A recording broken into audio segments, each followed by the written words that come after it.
Praise the Lord. இந்த நாளிலும் இன்றைய தேற்றிடும் ஔஷதத்தின் மூலமாய் கர்த்தர் நம்மோடு பேசுகிறதான வார்த்தை சங்கீதம் 68:6 அதனுடைய முதல் பகுதி.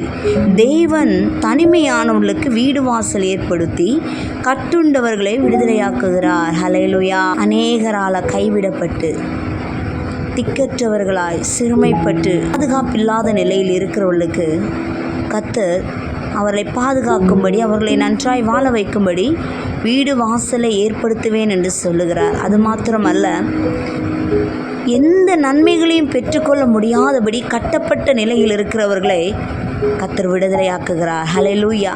இந்த வார்த்தையை கேட்குற உங்கள் வாழ்க்கையில் தேவன் உங்களுக்கு ஆதரவாக இருக்கும்படியாக, உங்களுக்கு நல்ல சூழ்நிலைகளை ஏற்படுத்தி கொடுக்கும்படியாக இந்த வார்த்தையின் மூலம் நம்மோடு கூட இடைப்படுகிறார். இதுவரையிலும் கட்டப்பட்டவர்களாக இருப்பீர்களானாலும் கர்த்தர் உங்கள் ஒவ்வொருவரையும் விடுதலையாக்குகிறார்.